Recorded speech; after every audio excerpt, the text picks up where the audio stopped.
Hello दोस्तों, नमस्कार। Good morning. तो दोस्तों, आज मैं इंटर क्लास की फिजिक्स लेकर आया हूँ। और दोस्तों, यूनिट 1 है। और इसके अंतर्गत हमने जो चैप्टर लिया है यूनिट 1 में, वो है कूलाम का नियम तथा वैद्युत क्षेत्र। तो दोस्तों, ये मोस्ट इम्पोर्टेंट चैप्टर है। तो दोस्तों, इस चैप्टर के अंतर्गत हमने टॉपिक लिया है कूलाम का नियम। तो दोस्तों, कूलाम के नियम के अनुसार इसकी डेफिनेशन क्या होती है? कूलाम के नियम के अनुसार दो स्थिर बिंदु आवेशों के मध्य लगने वाला आकर्षण अथवा प्रतिकर्षण बल दोनों आवेशों की मात्राओं के गुणनफल के अनुक्रमानुपाती तथा दोनों आवेशों के बीच की दूरी के वर्ग के व्युत्क्रमानुपाती होता है। और दोस्तों, इस बल की दिशा दोनों आवेशों को मिलाने वाली रेखा की दिशा में होती है। तो दोस्तों, आकर्षण बल किसे कहते हैं और प्रतिकर्षण बल किसे कहते हैं? जैसे दोस्तों, आकर्षण का मतलब होता है पास पास आना। जैसे दो विपरीत प्रकार के आवेश हैं तो एक दूसरे को आकर्षण करेंगे। अगर प्रतिकर्षण बल कब लगेगा? जब सेम आवेश होंगे तो प्रतिकर्षण बल लगेगा, यानी भी एक दूसरे से दूर दूर भागेंगे। तो दोस्तों, अगर सेम आवेश है तो प्रतिकर्षण बल लगेगा, अगर विपरीत आवेश हैं तो आकर्षण बल लगेगा। तो जैसा कि दोस्तों आप इस चित्र में भी देख सकते हैं, इधर प्लस हमने Q1 आवेश लिया है और इधर प्लस Q2 आवेश लिया है। ये दोनों सेम सेम आवेश हैं, यानी दोनों पर धनात्मक आवेश है। और इन पर जो बल लग रहा है वो प्रतिकर्षण बल लग रहा है। देख सकते हैं दोस्तों, एक बल इधर लग रहा है और एक बल इधर लग रहा है, यानी ये प्रतिकर्षण बल लग रहा है। और दोस्तों, ये हमने नीचे लिया है, एक पर प्लस Q आवेश है और एक पर माइनस Q2 आवेश है। तो इनके भी दोस्तों आकर्षण बल लगेगा। आकर्षण का बल मतलब दोस्तों एक दूसरे के ये पास आएंगे, अट्रैक्ट करेंगे दोस्तों। तो दोस्तों, तो आप बहुत ही इजी तरीके से याद कर सकते हैं कूलाम के नियम को।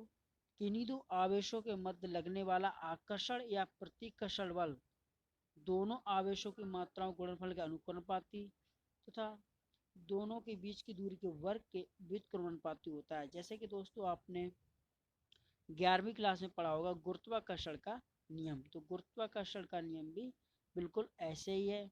वहाँ होता है विश्व की किन्हीं दो वस्तुओं के बीच लगने वाला जो बल होता है वो दोनों आवेशों की मात्राओं के गुणनफल के अनुपाती तथा बीच की दूरी के वर्ग के व्युत्क्रमानुपाती होता है। सेम वैसे ही कूलाम का नियम है। तो दोस्तों देखिए, हम इसके लिए बहुत ही आसान तरीके से सिद्ध करेंगे। माना दो बिंदु आवेश Q1 व Q2 एक दूसरे से r दूरी पर स्थित हैं, तो इनके मध्य लगने वाला वैद्युत बल, तो दोस्तों हमने परिभाषा बताई थी, तो लगने वाला वैद्युत बल F अनुक्रमानुपाती Q1 इंटू Q2। दोस्तों हमने इसको समीकरण 1 बना लिया, क्योंकि शुरू शुरू में परिभाषा ही थी कि किन्हीं दो स्थिर आवेशों के मध्य लगने वाला आकर्षण या प्रतिकर्षण बल दोनों आवेशों गुणनफल के अनुक्रमानुपाती दोस्तों। और दूसरा हो जाएगा दोस्तों दोनों के बीच की दूरी। ये दोनों के बीच की दूरी हमने कितनी मानी? r। दोनों के बीच की दूरी r, दोनों के बीच की दूरी के वर्ग के व्युत्क्रमानुपाती होता है। दोस्तों अनुक्रमानुपाती व्युत्क्रमानुपाती में अंतर है दोनों में। दोस्तों अनुक्रमानुपाती क्या होता है? बटे में नहीं होता है, जो भी पद हम लेते हैं, पद लेते हैं। और व्युत्क्रमानुपाती में मतलब रेसिप्रोकल यानी व्युत्क्रम हो जाता है, जैसे 1/r, 1/x, 1/2, 1/3, इस टाइप से। तो हमने दोस्तों क्या किया, समीकरण 1 और 2 को हमने मिला लिया। जब हम मिलाएंगे दोस्तों तो अनुक्रमानुपाती बिल्कुल ऐसा ही रहा, और इसके हमने मल्टीप्लाई कर दी, क्योंकि जो अंश है उसके अंश में मल्टीप्लाई कर देंगे, नीचे में आ जाएगा r²। तो दोस्तों बना F अनुक्रमानुपाती Q1 into Q2 upon r²। और दोस्तों ये अनुक्रमानुपाती यानी प्रोपोर्शनल टू का ये निशान है, उसको हटा के हमने एक कांस्टेंट k ले लिया। तो दोस्तों हमारा F बराबर बना k Q1 into Q2 upon r²। तो दोस्तों जहाँ k अनुक्रमानुपाती नियतांक है, k का मान आवेशों के बीच के माध्यम पर तथा आवेश दूरी व बल के मात्रक पर निर्भर करता है।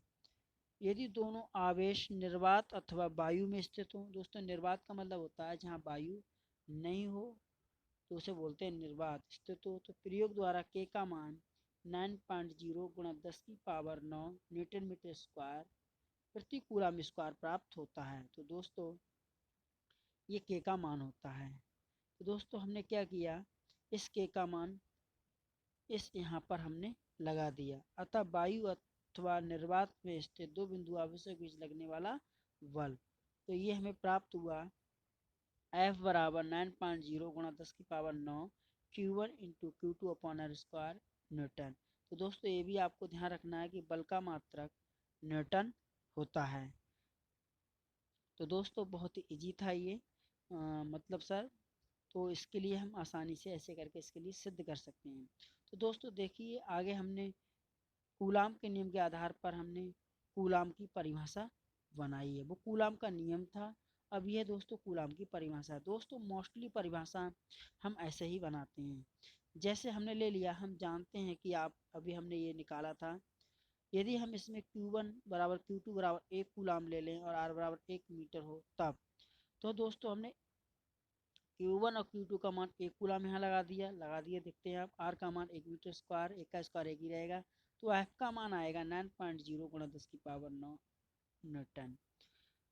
दोस्तों जैसे कि बहुत सारी परिभाषा होती हैं, मतलब ऐसे करके हम बनाते हैं, जैसे हम एम्पीयर की परिभाषा बनाएंगे आगे चल के, वोल्ट की भी ऐसी बनाएंगे, और दोस्तों बहुत सारी परिभाषा होती हैं, इजीली इस टाइप से आप बना सकते हैं।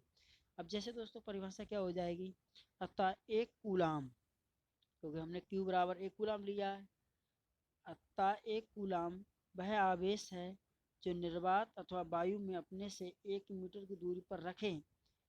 मतलब दोस्तों 1 कूलाम वह आवेश है जो निर्वात तथा वायु में अपने से 1 मीटर दूरी पर है, क्योंकि दोस्तों हमने R बराबर 1 मीटर लिया है, एक दूरी पर है, तो अपने अपने बराबर के सजातीय आवेश को, दोस्तों आवेश कैसे लिए, सजातीय आवेश को सेम आवेश लिए तो प्रतिकर्षण बल लगेगा 9.0 गुणा 10 की पावर 9 के बल से प्रतिकर्षित करता है। तो दोस्तों ये हमने ऐसे करके कूलाम की परिभाषा इसकी बना ली। अब दोस्तों आगे चलते हैं। दोस्तों बहुत ही इम्पोर्टेंट चैप्टर है ये। तो दोस्तों आगे आप देख सकते हैं,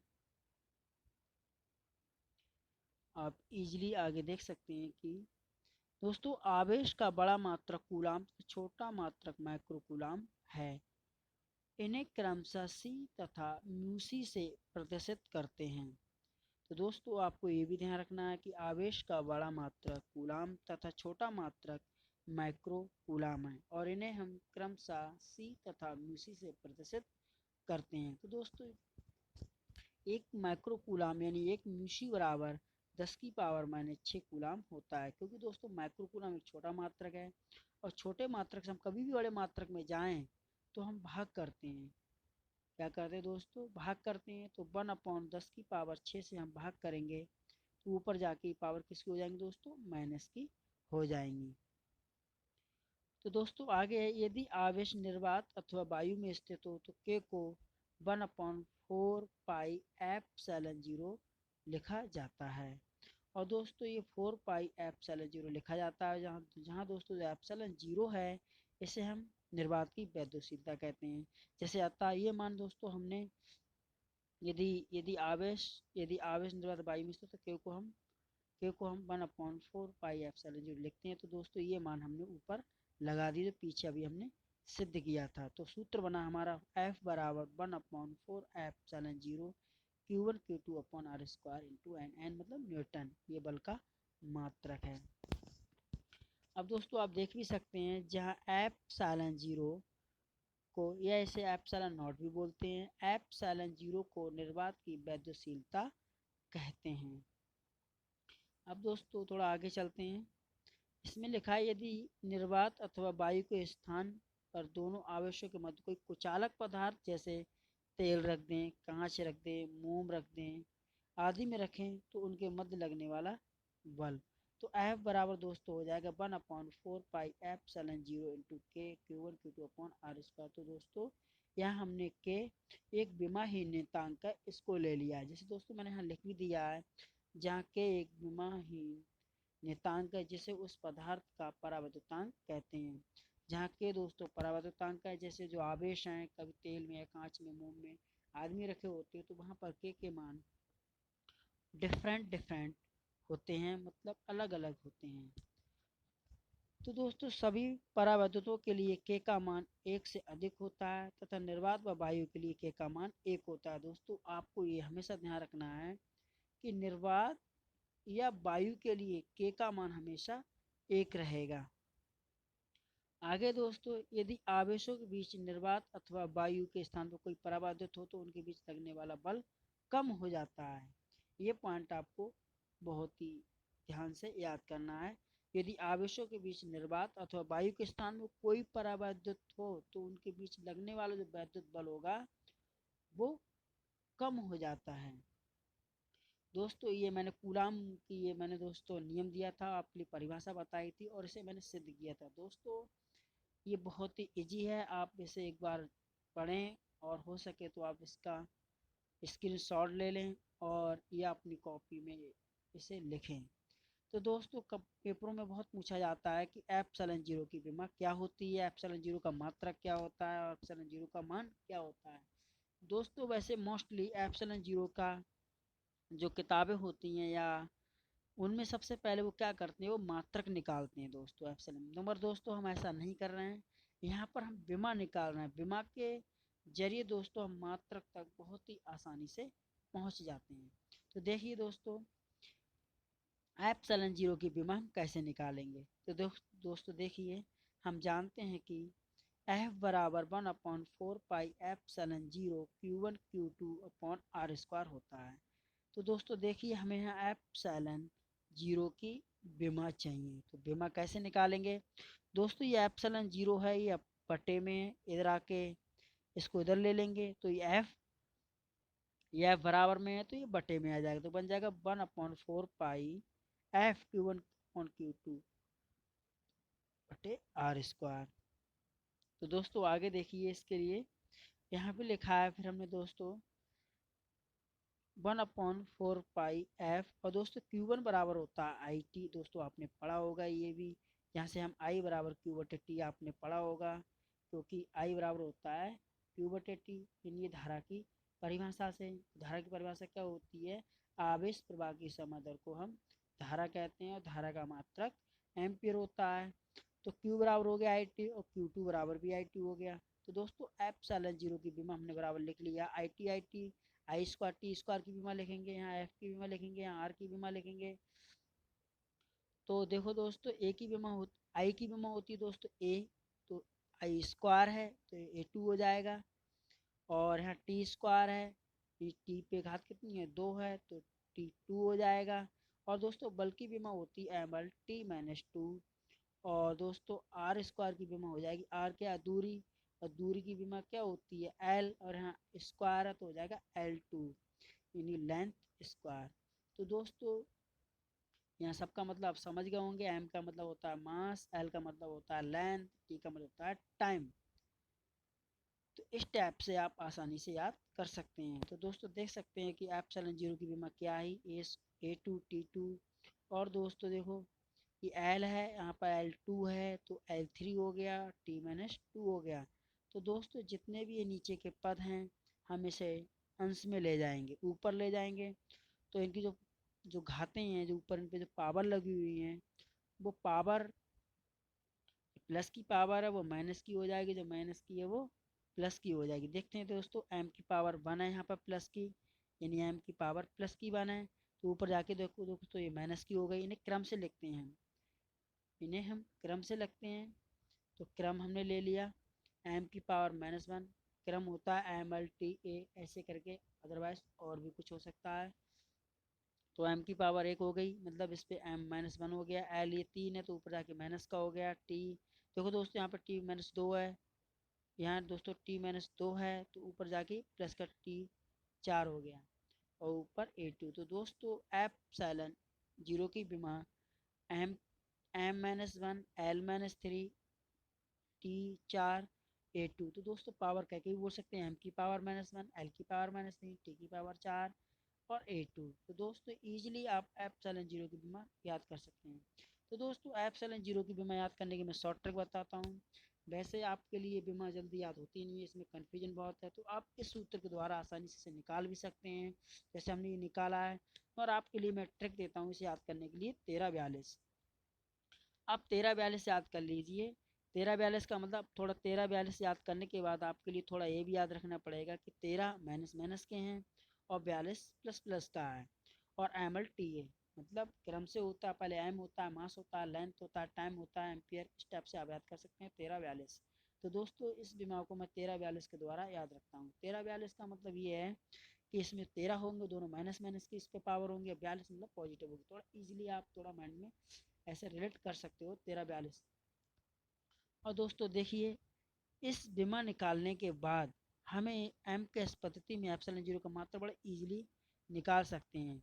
तो दोस्तों एम होता है मास होता है, मास को दोस्तों हम किस में मापते हैं या नापते हैं, किलोग्राम में। तो किलोग्राम की पावर -1। लेंथ है, लेंथ को लंबाई को किस में नापते हैं दोस्तों, आपने देखा होगा मीटर में मापते हैं लंबाई के लिए, तो मीटर की पावर 3 हो जाएगा। और दोस्तों टाइम है, टाइम को किस में मापते हैं, सेकंड में नापते हैं, तो सेकंड की पावर -4 हो जाएगा। और एम्पियर का स्क्वायर। तो दोस्तों ये एम के पद्धति में ये एप्सिलॉन जीरो का मात्रक है। एम के एस का मतलब होता है दोस्तों मीटर किलोग्राम सेकेंड, एक पद्धति होती है। तो दोस्तों देखिए आगे। और दोस्तों इसका एक मात्रक हमने और भी बनाया है, एप्सिलॉन जीरो का मात्रक। तो दोस्तों ये सूत्र तो आपको याद ही होगा, 1/4 पाई एप्सिलॉन जीरो क्यूबल के टू अपन आर स्क्वायर। दोस्तों हमने ऐसे एप्सिलॉन जीरो का मान निकाल लिया, बटे में आ गया। तो ये देखिए दोस्तों, और दोस्तों इसका मात्रा हम इजीली से बता सकते हैं। कैसे बता सकते हैं, आप देख भी सकते हैं। ये है Q1 इंटू Q2। ये क्या है, Q1 इंटू Q2 है यहाँ पर दोस्तों। तो आप Q1 इंटू Q2 को देख सकते हैं, ये Q1 Q2 है। और जो आवेश है, आवेश का मात्रक होता है कूलाम। दोस्तों आवेश का मात्रक क्या होता है, कूलाम। दोस्तों आवेश किसे कहते हैं, ये भी एक बड़ा कन्फ्यूजन पैदा करता होगा। दोस्तों आवेश ये होता है जहाँ ऐसा क्षेत्र जहाँ चुंबकीय और विद्युत क्षेत्र का अनुभव करें, तो वहाँ पर तो उसे दोस्तों आवेश कहते हैं। दोस्तों आवेश की और भी परिभाषा होती है। आवेश को हम ऐसे भी कह सकते हैं, जैसे हम किसी चीज़ को, हम जैसे दोस्तों हमारे बाल होते हैं, बाल सूखे बाल होते हैं, सूखे बाल में जैसे हम दोस्तों कंघा लगाते हैं, तो कंघा बार बार हम बालों में रगड़ें, तो दोस्तों उस पर आवेश उत्पन्न हो जाता है।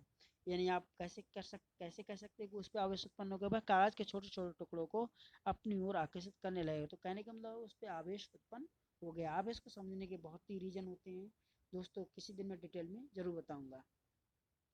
तो दोस्तों देख सकते हैं आवेश, आवेश तो आवेश का मात्रा दोस्तों क्या होता है, कूलाम होता है। आवेश दो बार है, आवेश इंटू आवेश तो हो गया कूलाम। देख भी सकते हैं यहाँ मैंने दोस्तों लिखा है एप्सिलॉन जीरो का मात्रा दोस्तों थोड़ा कट गया है, यानी एप्सिलॉन जीरो का मात्रक। तो दोस्तों एप्सिलॉन जीरो का मात्रक आवेश, आवेश कूलाम स्क्वायर हो गया, यानी सी स्क्वायर ले सकते हैं। और दोस्तों बल है, यहाँ पर बल का मात्रक होता है न्यूटन। और आर स्क्वायर दोस्तों दूरी है बटे, तो ये हो गया मीटर स्क्वायर, यानी कूलाम प्रति न्यूटन मीटर स्क्वायर। दोस्तों एग्जाम में ये बहुत पूछा जाता है कि एप्सिलॉन जीरो का अंकित मान क्या होता है। दोस्तों आप इसे डायरेक्ट भी याद कर सकते हैं, कभी कभी इसे पूछ लेते हैं और कहते हैं कि एप्सिलॉन जीरो का मान ज्ञात कीजिए, तो आपको ज्ञात करना होता है। तो दोस्तों एप्सिलॉन जीरो का मात्रा बहुत ही आसानी से हम ज्ञात कर सकते हैं। कैसे ज्ञात कर सकते हैं, तो दोस्तों हम जानते हैं कि 1/4 एप्सिलॉन जीरो का मान ये होता है। दोस्तों आप देख सकते हैं कि 1/4 एप्सिलॉन जीरो का मान ये होता है। अब दोस्तों हमें क्या चाहिए, एप्सिलॉन जीरो। तो दोस्तों एप्सिलॉन जीरो कैसे निकालेंगे, दोस्तों इसको हमने पलट दिया, इसके बटे में कुछ नहीं तो एक मान लिया। तो इसको पलटेंगे तो सामने वाले भी संख्या पलटेगी, तो दोस्तों एक ऊपर हो जाएगा, ये नीचे आ जाएगा, इस तरह से। अब दोस्तों हम से एप्सिलॉन जीरो का मान निकालेंगे, गुणा में जो पद है वो बटे में आ जाएगा, इस टाइप से आप देख सकते हैं। उसके बाद दोस्तों हमने क्या किया है इसमें, ये 4 पाई है दोस्तों, ये पाई का मान लगा दिया 3.14। और दोस्तों ये प्लस की संख्या थी, ऊपर जाके किसकी हो गई, माइनस की हो गई। और दोस्तों हमने इसकी गुणा करके और इसमें भाग करके सब कैलकुलेट करके ये हमारा मान आया एप्सिलॉन जीरो बराबर 8.85 गुणा 10⁻12 कूलम स्क्वायर प्रति न्यूटन मीटर स्क्वायर। दोस्तों इजीली आप इसका मान निकाल सकते हैं। दोस्तों आप सोचते होंगे मैं इसमें PDF पे लिखा हुआ क्यों बता रहा हूँ, क्योंकि दोस्तों दोस्तों मेरे पास कोई साधन नहीं है कि मैं बोर्ड पे आपके लिए बताऊं। मेरे पास कोई अच्छी क्वालिटी की मैक नहीं है, ट्राईपोड नहीं है। तो ये सारी चीज़ों में लाने में थोड़ा दोस्तों समय लगेगा, आप वेट कीजिए और ये चीज़ बहुत ही जल्दी हो जाएगी। तो दोस्तों मैं आपके लिए एक परिभाषा और बताता हूँ, फिर इसके बाद मैं अपनी वीडियो को विराम देता हूँ। देखिए दोस्तों, आगे आगे है वैद्युत क्षेत्र यानी इलेक्ट्रिक फील्ड।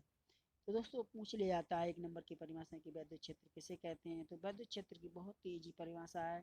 तो वैसे दोस्तों आप नॉर्मल शब्दों में ये भी कह सकते हो जहाँ वैद्युत क्षेत्र का अनुभव करें, हाँ वैद्युत क्षेत्र होता है। या ऐसे ही कह सकते हैं किसी वैद्युत आवेश अथवा आवेश समुदाय के चारों स्थित वह क्षेत्र जिसमें कोई अन्य आवेश आकर्षण अथवा प्रतिकर्षण बल का अनुभव करता है, तो उस समुदाय का वैद्युत क्षेत्र अथवा वैद्युत बल क्षेत्र कहलाता है। तो दोस्तों आप समझ सकते हैं किसी वैद्युत आवेश अथवा आवेश समुदाय के चारों का वह क्षेत्र जिसमें कोई अन्य आवेश, जैसे दोस्तों एक एक मतलब दोस्तों एक वैद्युत आवेश है या आवेश समुदाय के चारों ओर का वह क्षेत्र है।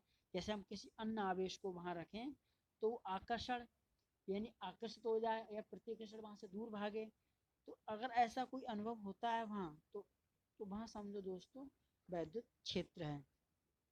दोस्तों ये परिभाषा बहुत पूछी जाती है कि वैद्युत क्षेत्र किसे कहते हैं, वैद्युत क्षेत्र की तीव्रता किसे कहते हैं। मोस्ट इम्पोर्टेंट डेफिनेशन है दोस्तों, ये देश की सभी परीक्षाओं में पूछा जाता है कि वैद्युत क्षेत्र की तीव्रता क्या है, इसका मात्रक क्या होता है, इसकी विमा क्या होती है। तो दोस्तों आप अगर आप मैथ के स्टूडेंट हैं तो वैद्युत क्षेत्र की जो परिभाषा वैद्युत क्षेत्र की तीव्रता है उसे बहुत ही इजीली याद कर सकते हैं। ई बराबर सूत्र होता है एफ बटे क्यू। दोस्तों मैं अपने शब्दों में बता रहा हूँ, ई बराबर होता है एफ बटे क्यू, यानी एकांक आवेश पर लगने वाले बल को हम वैद्युत क्षेत्र की तीव्रता कहते हैं। ये भी आप आसानी से कह सकते हैं।